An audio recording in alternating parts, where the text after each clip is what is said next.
Hey, beautiful people, it's your girl, April Sampé, back with another episode of Veg Out Live, where we dive deep into your lifestyle. Today, we'll be speaking with a man who believes in the power of raising vibrations and letting food be that medicine. I'm speaking, of course, of Nico Hobson. Listen, I'm going to go ahead and introduce you, but before I do, let me introduce you to our sponsors. This ain't your grandmama's ugly. Listen, it's a lifestyle, a movement, and a brand. Get your ugly shirts at www.uglybyaprilsampay.com. Ugly, understand God loves you.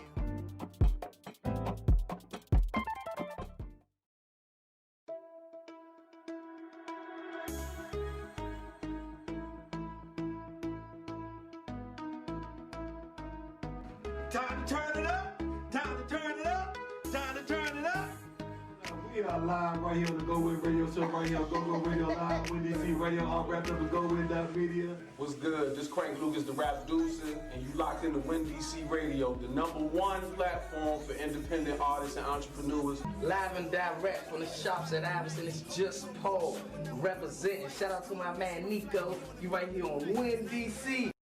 Visit www.uglybyaprilsampay for all of your ugly apparel.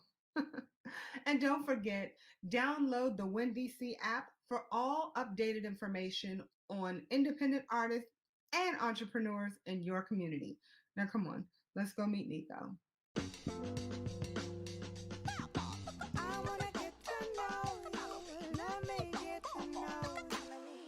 I want to thank my friend and yours, Mr. Nico Hobson, for being in the building here with me today. This is an exciting conversation that I'm totally looking forward to. How are you doing? I'm blessed. And yourself? Magically delicious. Love it when you do that. Love it. So listen, how have you been getting through this crazy pandemic? Actually, I personally feel that the pandemic has been a blessing for me. It's given me an opportunity to take self-inventory, slow down in life.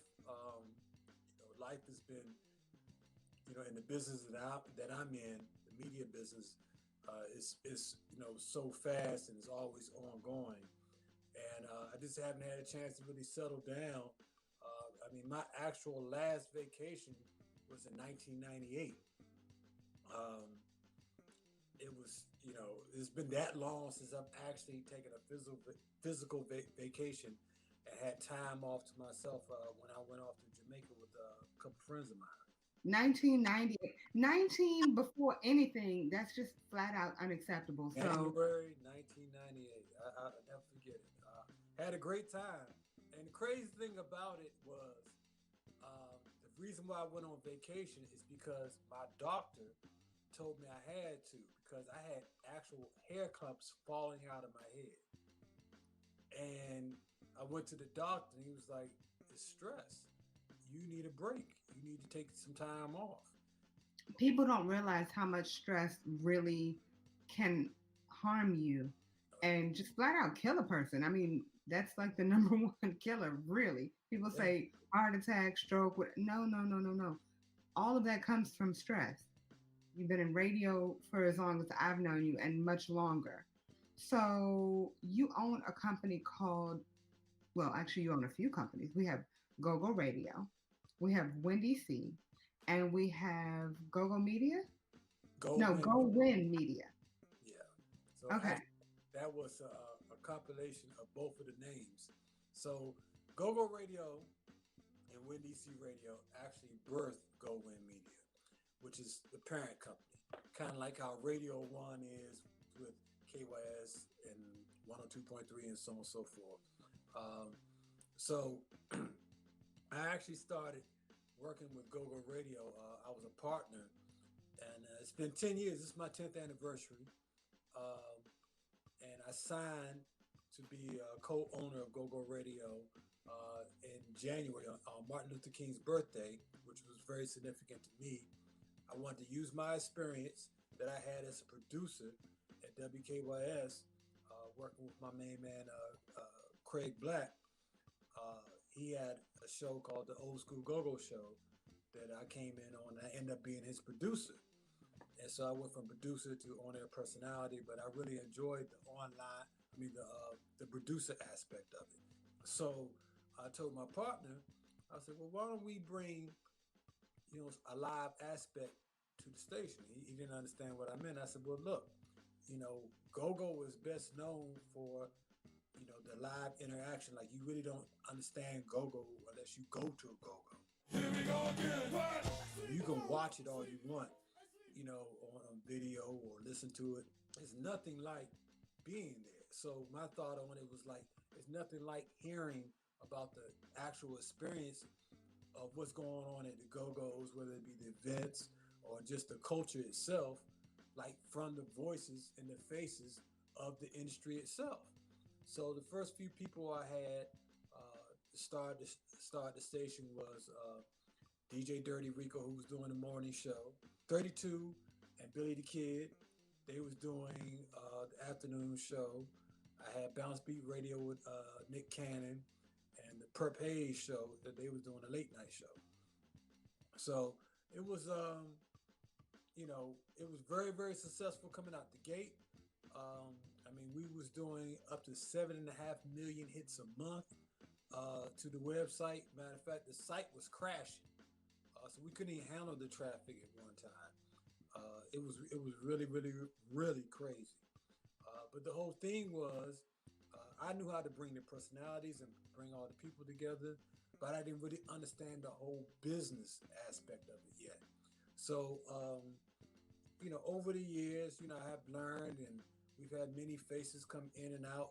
But the reason why WinDC Radio was created is because we were so successful at GoGo Radio, but we had a lot of independent artists that wanted to be on GoGo Radio because of the popularity of the station.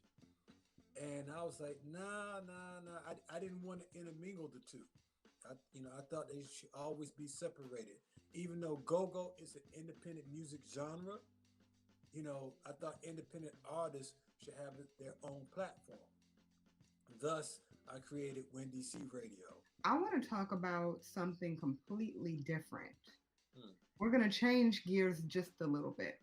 So there was one day that you were actually leaving, either coming or going from your office, and you had something that was traumatic that happened to you.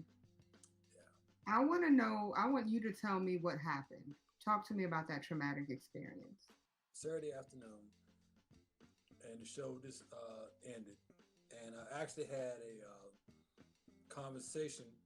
It was a bad conversation with one of the guests that was on the show, and they was being disrespectful, and so I left out of there, and I was upset with the situation. So the station is based in Iverson Mall, as now currently known as the Shops at Iverson, and so I was walking out, and I was going to go get something to eat, and there's an underpass over there where it's it's kind of dark. It's lit, but it's during the daytime there's no lights right there. So anybody that's coming from the opposite ends of it, you're driving from sunlight into the underpass where it's a little dark. So I'm in the crosswalk walking through, and next thing you know, I wake up in an ambulance. So come to find out what happened was some lady was coming out of the Iverson parking lot and was on her phone, not paying attention, and ran me over in an SUV. They said I shouldn't be alive. I should be dead. Through a lot of, lifestyle changes, which, helped facilitate and help me get better. Namely, eating lifestyle change. I started doing some yoga. Really helped me, be in a much better position, where I'm currently at right now. And I remember when I first met you, you were, walking fine, everything's perfect, but, whatever. And then I saw you from that to you being in a wheelchair, and I was shocked. But I never asked you. I didn't know the reason why. I didn't know what happened. And um, a few, maybe I'd say months later, I saw you walking with a walker. And I'm just like, okay, maybe he had surgery, or maybe he, broke his leg playing basketball, something. And I see you using a cane, but I notice that every single time I see you, your mentality is always so upbeat. I've never seen you in a bad mood. I've never seen you upset. I've never seen you, um, I've always seen your energy level on the highest level possible. And so I know what you eat. You're a vegan. So I wonder if your lifestyle, and to your point, you said, you know, what you put in is what you get out. I wonder what your diet had to do with your recovery. I've been like on and off vegan for a long time now. It goes back to like 2002. Um, my wife and I, when we first met, we used to go to a restaurant on Georgia Avenue called Soul Vegetarian, right across from Howard University. And I used to go there religiously. Now, what got me on that path actually was a book by Dick Gregory called Eating with Mother Nature. And prior to that, I had read a couple of books by the Honorable Elijah Muhammad called How to Eat to Live. I've dabbled with the knowledge of veganism for quite a while.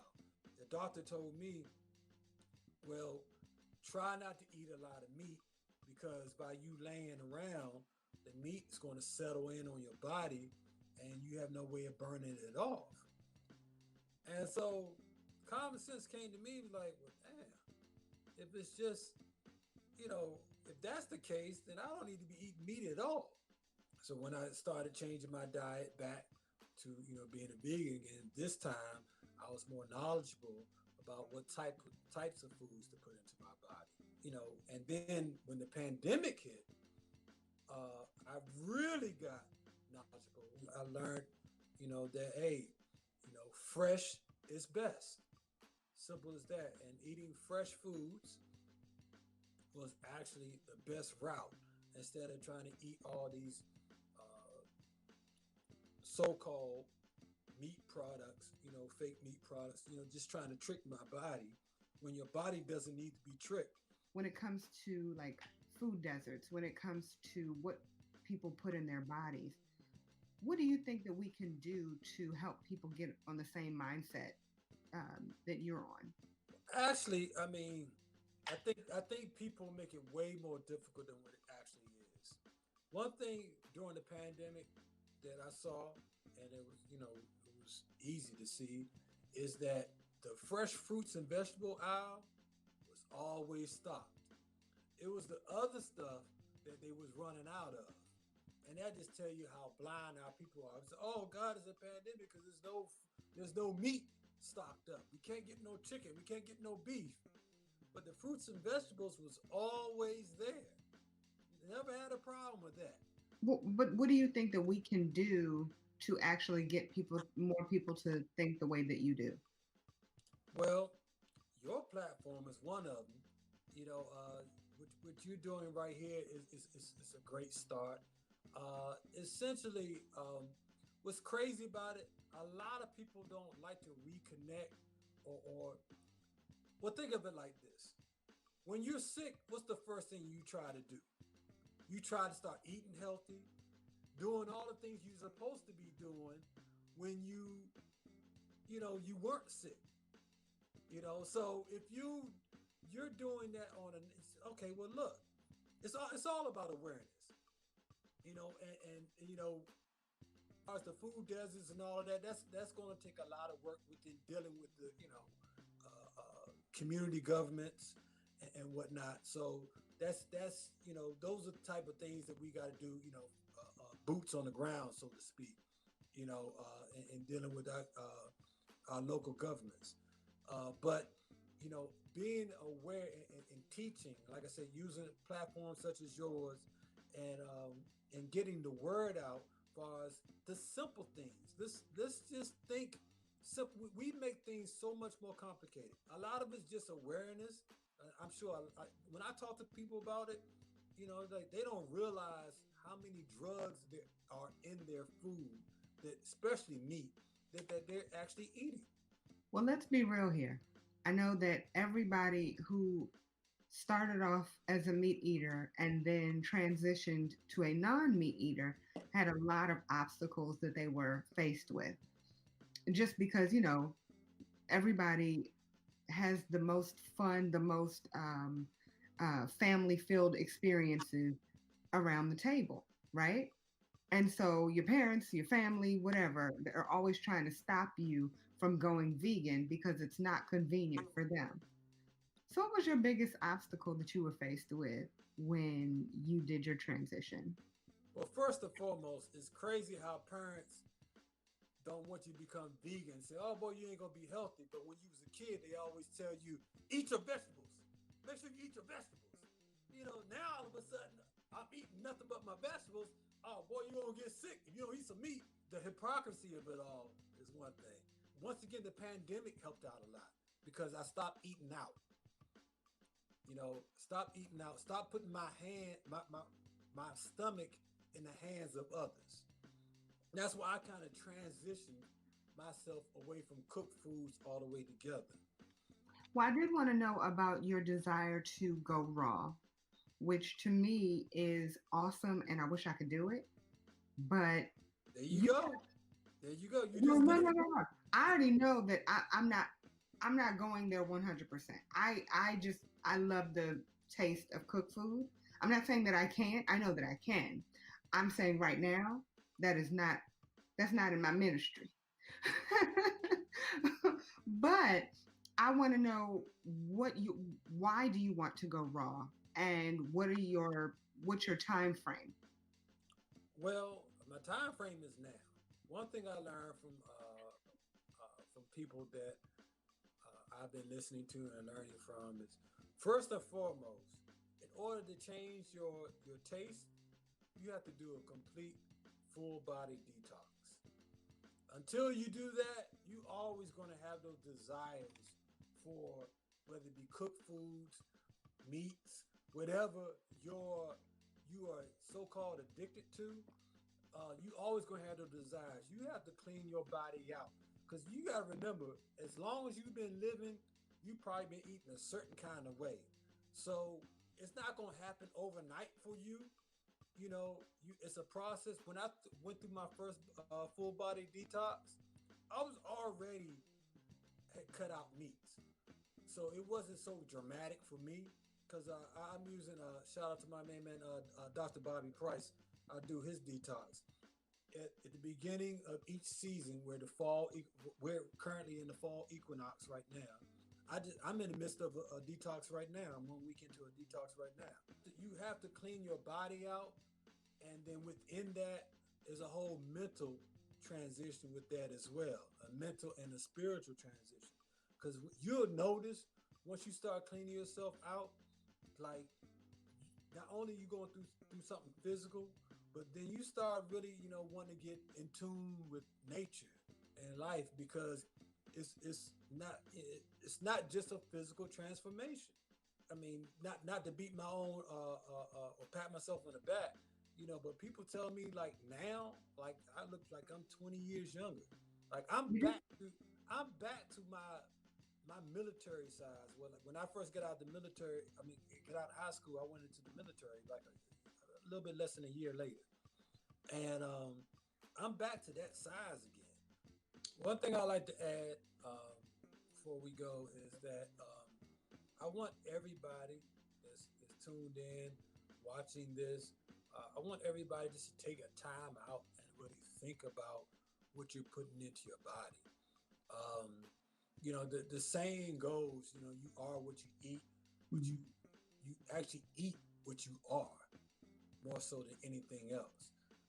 I think anybody that follows you on social media at the GoGo Vegan they know that you are all about the juices, the smoothies, and the live foods. So I would definitely recommend that anybody follows you on one of your channels because there's a lot to see and there's a lot of information to get. I sincerely want to thank you for hanging out with me today because you are just like an encyclopedia of knowledge as it relates to veganism, radio, like anything that I need to know. I know who to call. You know everybody. And I think that's just wonderful. I'm glad to be able to call you my friend. So thank you so much for everything. Um, and thank you for being here today. No, thank you for having me on. Hey, beautiful people. I hope you enjoyed the show. And if you did, please like, share, and subscribe to this channel. Please follow Nico Hobson, the GoGo Vegan, on all social media platforms. Visit WinDCRadio.com for information on independent artists and entrepreneurs in your community. And visit Ugly by AprilSampé.com to get your ugly attire. Always make time to veg out live only on Veg Out and Dine.